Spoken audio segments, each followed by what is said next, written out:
नमस्कार। Avon news में मैं अख्तर खान आपका बहुत बहुत स्वागत करता हूं और आज के एपिसोड में मैं अपने कुछ मेहमानों के साथ आपको लेके चलूंगा उस बचपन के दौर में जो कहीं ना कहीं अब विलुप्त हो रहा है, खोता जा रहा है, यादों में सिमटता जा रहा है और एक दौर ऐसा भी आएगा कि इन सभी बचपन की सुनहरी यादों को सुनहरे अक्षरों में लिखा जाएगा। मैं बात कर रहा हूं 80, 90 और 70 के दशक के बचपन की और इसी बारे में चर्चा करने के लिए आज हमारे स्टूडियो में कुछ खास मेहमान मौजूद हैं। तो सबसे पहले आपकी मैं मुलाकात इन मेहमानों से करवाता हूं।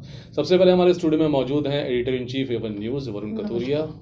उसके अलावा हमारे स्टूडियो में मौजूद हैं anchor, actor, model Nishant Prakash, जो शायद आखिरी जनरेशन है जिन्होंने 90 के दशक के बचपन को जिया है। और साथ ही साथ हमारे स्टूडियो में मौजूद हैं एक और मेहमान जिन्होंने शायद इस बचपन को देखा ही नहीं, अंकित तिवारी। आपका भी बहुत बहुत स्वागत है। तो सबसे पहले चर्चा के दौर में हम लेके चलते हैं अपनी बात को वरुण जी के साथ। तो वरुण जी, सबसे पहले तो उस दौर की कुछ यादें बताएं अपने बचपन की जो आपको अभी भी लगता है कि आपके जहन में ताज़ा है। बहुत अच्छा विषय लिया आज अख्तर भाई आपने। मैं सबसे पहले तो आपका स्वागत करता हूं, धन्यवाद करता हूं। बहुत सारे खेलों की बात करता हूं जो बचपन में हमने गली मोहल्ले में जो खेल खेले वो आज शायद बच्चों के लिए सोचना भी बहुत अलग सा होगा, क्योंकि जैसे गुल्ली डंडा लेना, माचिस की रंग चिट खेलना, पत्थर से पत्थर को मारना, खो खो खेलना और इस तरह के बहुत सारे ग्रामीण खेल थे, जैसे लट्टू का चलाना, कि जिनकी आज कोई आप कल्पना नहीं कर सकते। कंचे खेलना, मतलब मैं जितना सोचता हूँ कि पेड़ पर चढ़कर उससे मतलब बहुत अलग अलग तरीके के खेलों का शहर के भी बच्चे खेलते थे और गांव के भी, क्योंकि शहर का भी उस तरीके से उतना विकास नहीं हुआ था जितना आज विकास हो रखा है। मैं एक यहाँ पे एक खेल की चर्चा करूंगा जो शायद अब तो बिल्कुल ही विलुप्त हो चुका है और गांव में कहीं ना कहीं शायद देखने को मिल भी जाए। क्या कभी आपने साइकिल के टायर को डंडे से मारकर दौड़ के चलाया था? हाँ, बहुत ही आपने रोमांचकारी बात करी कि साइकिल के टायर को डंडे से दौड़ाया, चलाया, और आज कहीं फोटो में देखने को मिलती है तो बड़ा अच्छा सा लगता है। और इवन बारिश में भीगते हुए भी हम टायर को इस तरीके से चलाते थे। साइकिल तो साइकिल, हमने स्कूटर के टायर के साथ भी खेल खेला है। तो निशांत, आप बताएं, आप तो आखिरी दौर, आप 90 के दशक के बचपन को आपने जिया है, वो शायद एक आखिरी दौर था ऐसे किसी बचपन का, तो क्या यादें आपको आती हैं? सर, बचपन की यादें मेरे ज़हन में तो बहुत सारी हैं और बिल्कुल इस बात से मैं सहमत हूँ कि जो मुझे यादें इस वक्त याद हैं और उसमें सबसे पहले अगर मैं बात करूँ तो कुछ गेम्स हैं जो हम खेला करते थे अक्सर। तो वो अगर मैं बात करूँ कि कंचों की, जैसे कि सर ने जिक्र किया, कंचों को लेकर हम खेलते थे। एक गेम का नाम है नक्का दुआ, जो आप शायद आपने सुना भी नहीं होगा। हम कंचों में खेला जाता हाँ, है। कंचों में खेला जाता है। और बहुत से ऐसे गेम थे जो हम, एक 3 बैरिंग की गाड़ी होती थी जिस पर हम बैठते थे और वो लकड़ी की गाड़ी का गाना गाते हुए हम जाते थे। तो कुछ बहुत सी ऐसी चीज़ें हैं, जैसे कि 1 रुपए की 4 टॉफ़ियाँ भी मिलती थी और बहुत सी ऐसी चीज़ें हैं जो शायद आज के दृश्य में नहीं पता होगा लोगों को। तो वही चीज़ मैं बताना चाहता हूँ कि काफ़ी यादगार यादें हैं हमारे पास। अंकित, आप क्या कहेंगे? क्या आपने इस दौर को जिया है या सुना करते हैं आप? जी, धन्यवाद सर।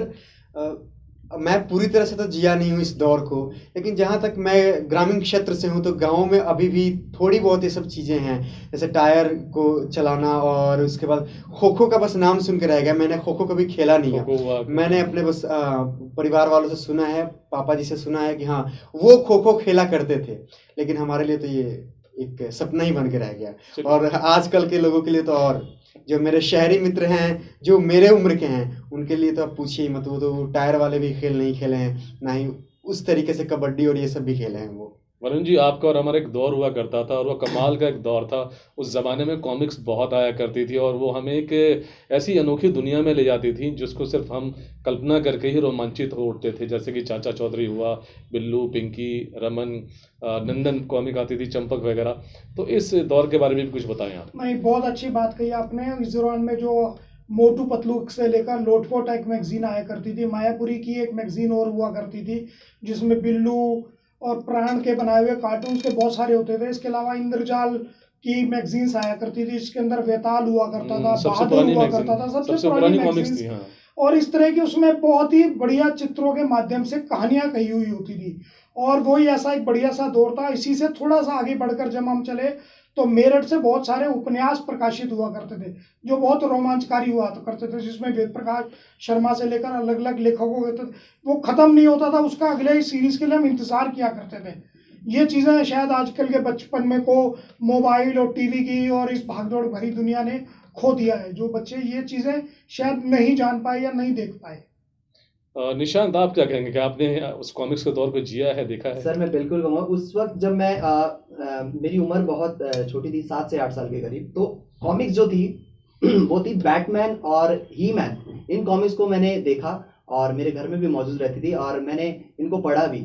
और अब ये कॉमिक्स देखने को नहीं मिलती हैं, दौर बदलता गया, लेकिन वो जो कॉमिक्स उस टाइम हम जब पढ़ते थे, आज भी याद है कि स्कूल में हमारे जो मामा हैं वो जाया करते थे, वो बताते थे कि ये कॉमिक्स हमें मिला करती थी। और हमारे दौर में 90 के दशक में बैटमैन, ही मैन, चाचा चौधरी, ये सब कॉमिक्स हमने पढ़ी हैं और देखी भी हैं और आज भी कहीं ना कहीं संभाल कर रखी हुई है। अंकित, आपको कैसा लग रहा है कि जो चीज़ हम पढ़ा करते थे, कल्पना किया करते थे, वो कार्टून के माध्यम से अब हमारे सामने टेलीविजन पे परोसा जा रहा है? बिल्कुल, आजकल कार्टून के माध्यम से ये सारी चीज़ें आ रही हैं।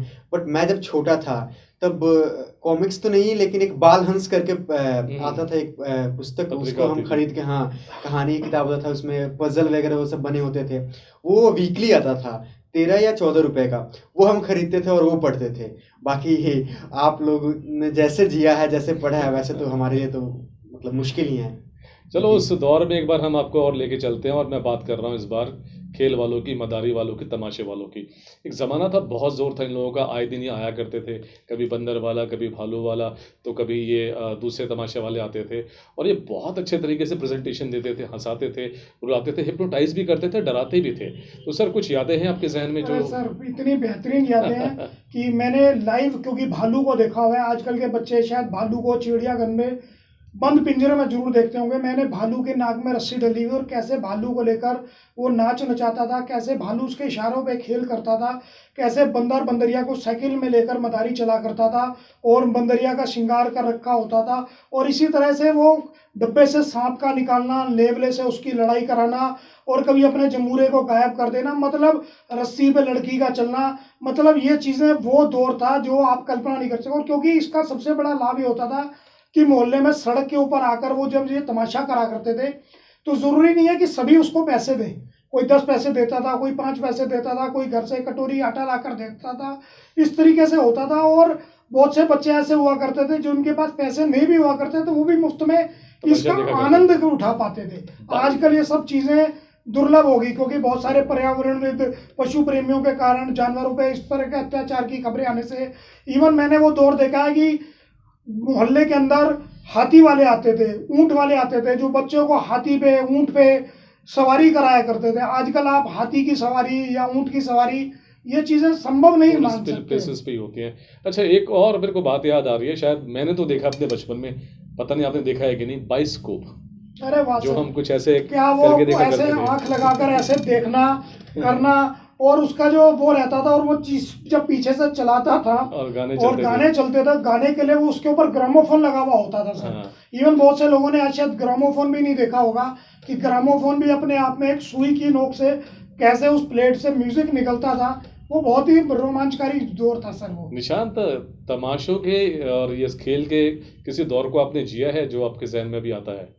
सर 2000 या 2003 की मैं बात करूंगा, जब 90 का दशक खत्म ही हुआ था, तो देखा जाता था कि खास तौर पर जब ये तमाशे वाले आते हैं, जैसे कि सर ने कहा, वरुण सर ने, तो उस समय तक आते थे क्या? बिल्कुल सर, मैंने ये दौर देखा और हम बहुत छोटे हुआ करते थे उन तमाशों को देखने के लिए। जब पैसे फेंके जाते थे उन तमाशों के लिए, तो वो कलेक्शन जो उनके चेहरे पर जो मुस्कुराहट आती थी, वो आज भी मुझे याद है कि जब हम उनको अप्रिशिएट करते थे तो वाकई में। और ये चीज़ भी है कि अपनी लाइफ को इतना रिस्क पर रखना मैंने बहुत कम परखा है इन चीज़ों को, कि आजकल कोई नहीं करेगा। और आज भी बहुत कम देखने को मिलेगा कि आपको तमाशा दिखाने वाला है रस्सी पर चलना और जानवरों से, मेरा सवाल ये था कि आपने उस दौर के किसी तमाशे को देखा है या जिया है? बिल्कुल क्या सर, बात वो जहन में आती है? मैं उसी किस्से को शेयर कर रहा हूँ कि मुझे याद है कि मैं जब 8 साल या 9 साल का था, तो गली के बाहर अक्सर ऐसे तमाशे वाले आते थे और पूरा मोहल्ला इकट्ठा हो जाता था उनको देखने के लिए। और ये काफ़ी यादगार है और आज काफ़ी कम देखने को मिलता है सर। अंकित, हाँ जी सर, ये सब सुन के कैसा लग रहा है, क्या आ रहा है दिमाग सर? में? बिल्कुल, मैं तो ये बात कहूंगा ना, जब वरुण सर ने ये बात कही ग्रामोफोन वाला, मैंने बस ये सोचा, अज्यूम किया कि कैसे होता होगा, कैसे बजता होगा, कैसे क्या होता होगा, क्योंकि हमने ये देखा नहीं है। और रही बात ये मदारी की और भालू को देखने की, और भालू एक खेल खेलता था, जैसे भालू नाचने लगता था और जैसे एक बाबा बन के आते थे, भालू लेकर आते थे, तो बहुत ही वो रोमांचकारी होता था। मैंने देखा है लास्ट टाइम 2006 या 7 में देखा है मैंने, बस उसके बाद से गाँव में भी मैंने नहीं देखा। शहर की तो बात ही छोड़ दो आप, तो गांव में मैंने देखा था। उसके बाद से एक मिथ होता है ना, उसको लेकर बहुत सारी मिथ होती थी कि भालू ऐसे कर देगा तो शादी हो जाएगी, या फिर हाँ कुछ टोटरम कर देगा, जो भी होगा वैसे। हम गांव के इलाके से हम, और भालू को लेकर ना कि घर के वाले डराते भी थे कि देख लो भाई, भालू को मैं दे दूंगा, तू रोज बोल रहा है भालू देखूंगा, मैं भालू को छोड़ दूंगा और वो खा जाएगा तुम्हें। और तो एक डर सभी बना रहता था। लेकिन ओवरऑल मैं बात यही कहूंगा कि वो दौर एक अलग ही दौर था। आज गांव में भी ये सब विलुप्त हो गया है, गांव में भी नहीं है, गांव भी शहर की तरफ बढ़ रहा है। सर डर से मेरे एक जहन में एक बात आई है, जो हमने अभी भी मतलब आज हम सुनते हैं, अफवाहें हैं भूतों को लेकर और पिशाच को लेकर।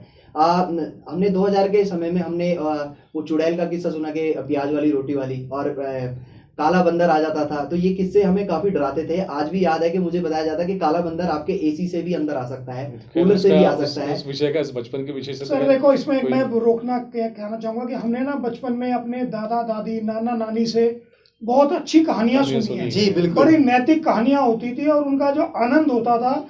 और कई बार क्या होता था कि रात में सर्दियों के दिन में होते थे, रजाई में उनके साथ घुसकर कहानी सुनते हुए और वहीं सो जाना, परियों की बातें होती थी। और उस वक्त के लिए वो चीजें बड़ी अनुभव से अलग हटकर होती थी, और उसमें ज्ञान भी होता था और अलग तरह का रोमांच भी होता था। सर जब बात यहाँ पे 80 के दशक की हो ही रही है, तो क्यों ना हम उस दौर की बात करें जब ट्रांजिस्टर और रेडियो के अलावा नया नया ब्लैक एंड वाइट टीवी 80 के दशक में आया था, और इसने लोगों के दिलों में और घरों में ख़ास जगह बना ली थी। उस ज़माने में लोगों के पास इतने पैसे होते नहीं थे कि वो उसको ख़रीदें, तो एक आध घर में, एक आध मोहल्ले में, एक आध ब्लॉक में ये हुआ करता था। और ख़ासकर जब रामायण सीरियल आता था तो वो मोहल्ला का मोहल्ला सुनसान हो जाता था। कुछ ऐसी भी यादें शेयर कीजिए सर।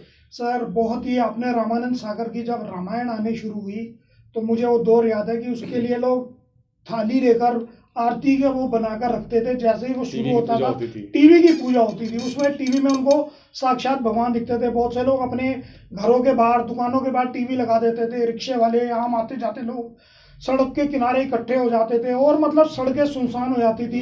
किसी रिक्शे वाले से कहो चलना, कह रहा नहीं भैया अभी रामायण चल रही है, खत्म होगी तब चलूंगा। मतलब इस तरह का जो क्रेज था, क्योंकि बहुत लंबे समय, उससे पहले क्या है कि रामलीलाओं का ग्रामीण क्षेत्र में और शहरी क्षेत्र में आयोजन होता था। टीवी में पहली बार रामायण आई और उसने बिल्कुल इसको बदल कर रख दिया, और इसके प्रति एक अलग तरह की भावना थी लोगों के मन में। निशांत, कुछ यादें हैं आपकी क्या रामायण के साथ जुड़ी हुई? सर बिल्कुल यादें हैं उस वक्त की। हाँ, उस वक्त की बिल्कुल यादें हैं सर।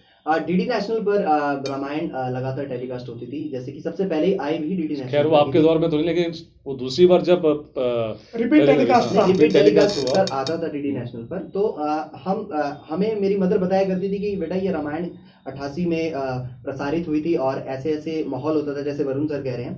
तो जब उस रामायण को हम देखते थे तो पूरा घर, पूरा परिवार एक साथ एकजुट होकर, जैसा समय रुक सा गया है, कुछ ऐसा महसूस होता था।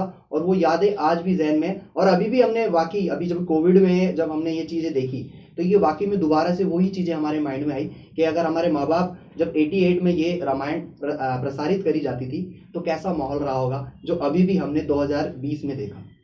अंकित, आपके दिमाग में क्या कल्पना चल रही है, क्या सोच रहे होंगे आप इस वक्त? जी सर, मेरा तो बर्थ ही 2001 का है, तो 83 ये जब भी आया था तो मुझे रिमेम्बर भी नहीं है कब टेलीकास्ट हुआ था, 13-14 साल पहले। मैं यही कहूँगा, जो मैंने अपने बर्थ के बाद जो देखा गाँव में, जो सुना कि रामायण महज एक सीरियल बन के नहीं आया था। जो रामानंद सागर जी का जो रामायण है वो लोगों का भावना बन गया, वो स्नेह बन गया, जो स्नेह जुड़ गया उससे, वो मैं अभी तक देखता हूँ। जैसे टेलीकास्ट या फिर कैसेट्स के जब ज़माने आ गए, मेरे घर में डीवीडी था तो दादी ने कैसेट खरीदवा के मंगाया था रामायण का, और इतना मोटा आया था बिल्कुल, उसमें एक एक भाग का उसमें होता था, रामायण और महाभारत चलते थे उसमें।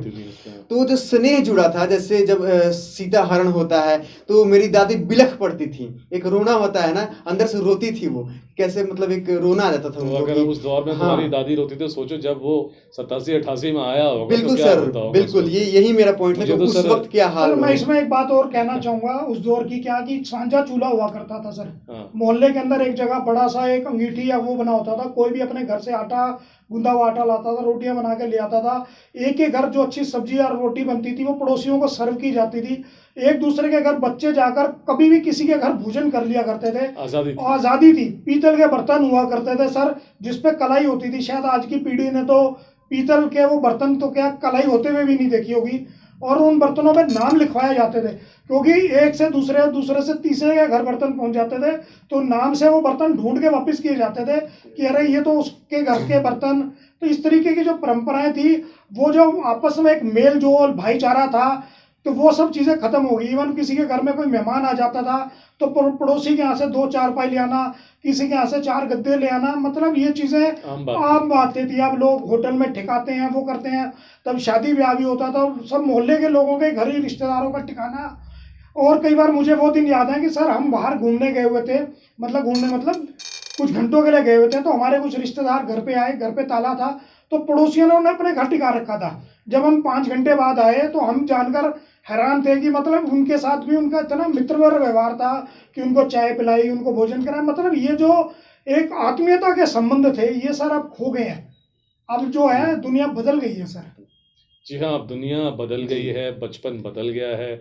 अब बचपन को समेट लिया है सोशल मीडिया ने, टेलीविज़न चैनल्स ने और वो तमाम इलेक्ट्रॉनिक साधनों ने। और साथ साथ माँ बाप के पास वक्त भी नहीं है, मोहल्ला सिमट गया है, गाड़ियों में, पार्कों में खेलने के लिए जगह नहीं बची है। और बच्चों की सेफ्टी एक और बहुत बड़ा कारण बन चुकी है, जिससे बच्चे अपने आप को पूर्ण रूप से उस तरह विकसित नहीं कर पा रहे जिस तरीके से हमारा बचपन विकसित हुआ था। सर सेफ्टी में मैं एक बात कहना चाहूँगा, बहुत अच्छी बात थी। मुझे वो दिन याद है कि जब हम स्कूल जाया करते थे तो एक तख्ती होती थी सर लकड़ी की, जिसको गाची मिट्टी से हम पोत कर और कलम दवात से लिखा करते थे सर। सरकंडे की कलम होती थी सर। और उसमें मतलब हमें कभी माँ बाप स्कूल छोड़ने नहीं गए सर, हम खुद जाते थे। बारिश के दिनों में पन्नी से कैसे अपने बस्ते को बचाते हुए, भीगते हुए आते थे। और आजकल माँ बाप कैसे बस स्टैंड तक भी बच्चों को छोड़ने जाते हैं, बस स्टैंड पे लेने जाते हैं। एक अलग तरह का डर का माहौल है सर। तब बच्चे मतलब खुलकर हम रात को देर रात तक खेला करते थे, क्योंकि लाइट जाती थी घंटों। तो जब घर में लाइट नहीं होती थी तो हम सारे मोहल्ले के बच्चे 5-5, 6-6 घंटे मतलब रात के 10-10, 11-11 बजे तक खेलते थे और किसी को चिंता नहीं होती थी। आजकल बच्चा अगर आधे घंटे नहीं आए तो पेरेंट्स फोन करके पूछने लगते हैं अभी कहाँ है, किसके साथ है, क्योंकि उस तरीके का माहौल शायद अब बदल गया है। बिल्कुल आप सही कह रहे हैं। और मैं तो चलते चलते बस अब यही कहूँगा कि अगर आप माँ बाप हैं और अगर आपने 70, 80 या 90 के दशक के बचपन को जिया है, या आप टीचर हैं, गुरु हैं, या कोई मोटिवेशन स्पीकर हैं, तो उस दौर के बचपन को आप ज़रूर बताएं और ये भी बताएं कि जो वक्त हमने जिया है वो कितना सुनहरा था। तो मिलेंगे अब आपसे अगले एपिसोड में, तब तक के लिए नमस्कार। नमस्कार।